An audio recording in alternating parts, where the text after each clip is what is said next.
Assalamualaikum warahmatullahi wabarakatuh. Berjumpa lagi bersama saya di channel BL Braslur. Gimana kabarnya? Tentunya dulur-dulur selalu jaga kesehatan dan jangan selalu jaga image.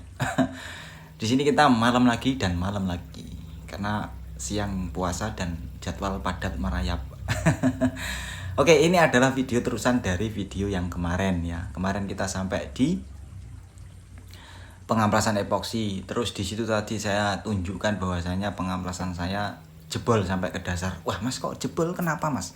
Ya, jadi saat waktu saya ngamplas itu kan saya kasih get code, ternyata ada luka yang memang harus saya tandaskan sampai habis gitu ya.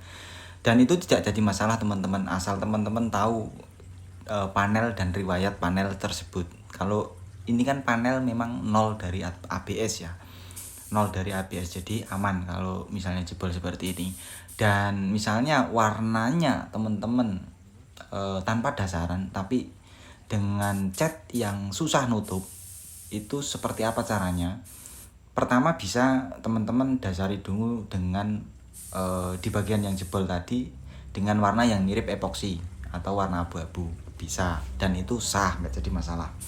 Daripada teman-teman harus moksi lagi kan nanti pengeringannya lama, jadi bikinkan warna yang mirip epoksi ini. Terus kalau warnanya misalnya gampang nutup, itu gampang tembak di bagian-bagian yang memang jebol tadi, di dry coat dulu seperti ini. Di dalam video ini kelihatan saya utamakan di bagian-bagian yang jebol dulu. Supaya apa? Supaya ketika kita mengaplikasikan yang untuk mendapatkan kepadatan warna, dia bisa ngejar warna yang akan kita aplikasikan ini gitu ya. Jadi kita dry coat dulu di bagian situ untuk menyamarkan warna hitam yang jebol tadi gitu ya. Itu caranya kalau misalnya pengamplasan sampai jebol gitu ya. Harusnya sih ngamplas kita nggak harus sampai jebol, cuma kan di sini kebutuhan ya, kebutuhan. Jadi daripada saya harus mendembul, jadi saya kikis habis saja karena itu lukanya nggak terlalu dalam, ketika dikikis itu hilang gitu teman-teman. Jadi tak jelasin. Nah, di sini untuk pengaplikasian warna ataupun base coat-nya itu kita pakai spray gun andalan. Spray gun andalanku sekarang ini, iya, R690 dari Prona dan tipenya Gravity untuk jenisnya HPLP. Terus ini spek 1 HP teman-teman, karena konsumsi angin yang dibutuhkan itu hanya sekitar 70 liter per menit ya, jadi kecil banget. Terus untuk fluid outputnya atau cairan yang dikeluarkan itu sekitar 80 ml per menit, jadi irit banget gitu ya. Dan atomisasinya wow, ini menurut aku lembut banget teman-teman. Dan tadi saya lihat kan di pas waktu saya aplikasikan tadi kan sempat terjeda ya karena memori penuh. Terus saya kasih lihat, jadi atomisasinya tuh memang bener-bener halus teman-teman gitu.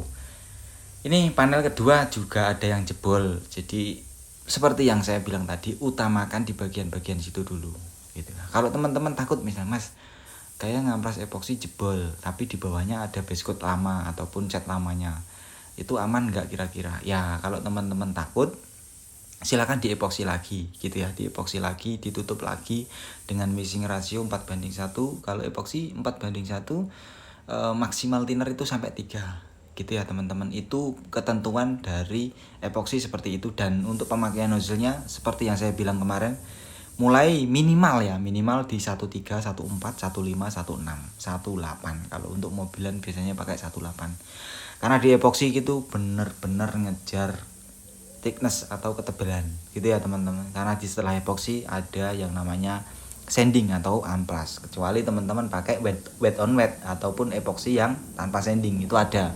Kalau di merek-merek glasurit kalau nggak salah seliternya itu 1,5 juta itu yang wet on wet tanpa amplas.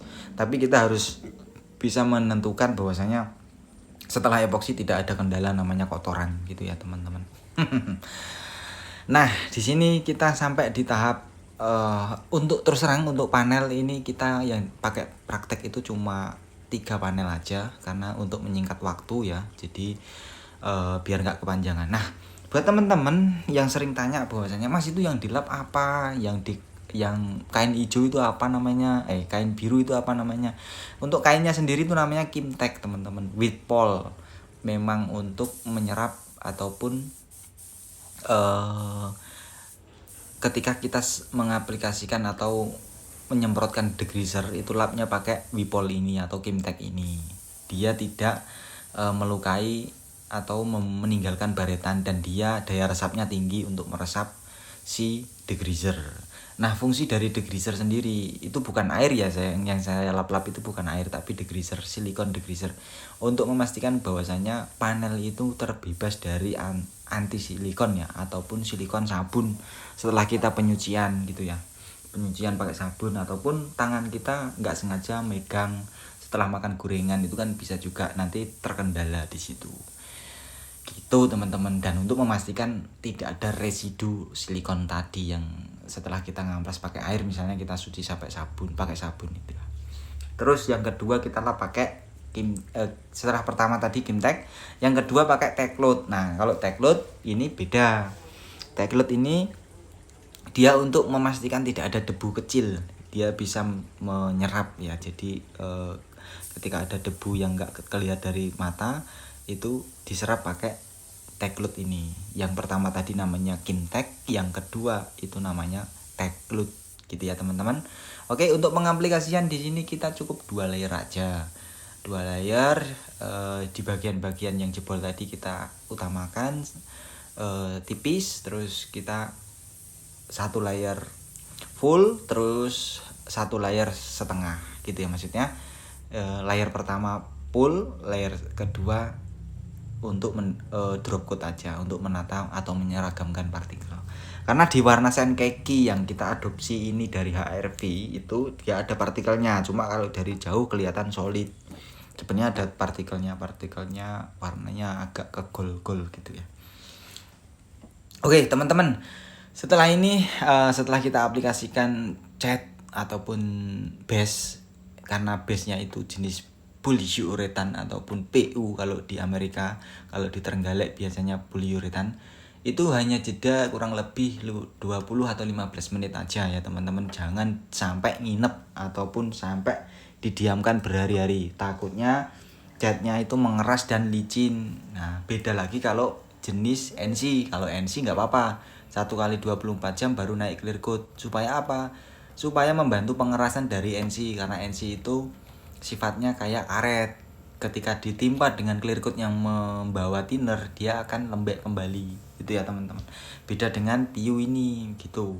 Banyak kejadian-kejadian aneh ya baru-baru ini, ataupun beberapa teman-teman yang curhat di WhatsApp itu catnya mengupas. Itu kalau kita tanya dari basic coatnya pakai apa, PU mas, jedanya berapa jam, dia bilang sampai 1 kali 24 jam. Nah, otomatis dia bakalan nggak bisa chemical ataupun nggak bisa ada resapan antara clear dan base coat gitu ya teman-teman.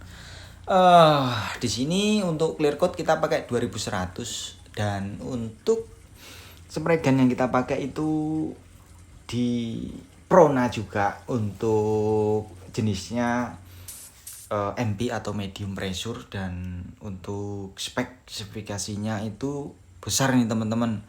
Kalau 1 HP nggak bisa, ini minimal 3 HP kalau untuk motoran. Kalau untuk motoran 2 HP, kalau untuk mobilan ini minimal 3 HP. Nah, ini gede banget, konsumsi anginnya itu sampai di 280 sampai 300 liter per menit ya, gede banget.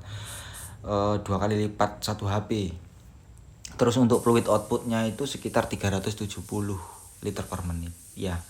Terus teman-teman kemarin tuh nanya masalah ini, clear coat kenapa bintik ketika pakai 2100, kenapa bintik. Nah, jadi kalau pakai 2100 ini karakternya teman-teman, dia flow-nya lama, flow time-nya atau lumernya tuh lama.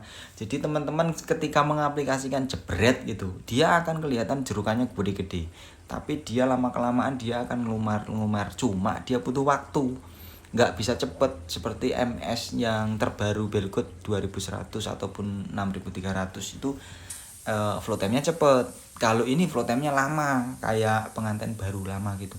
Jadi kenapa bintik? Biasanya teman-teman kaget diaplikasikan jebret kok jerukannya gede-gede, setelah dijeda kurang lebih 15 atau 20 menit kok masih gede-gede. Timpa lagi.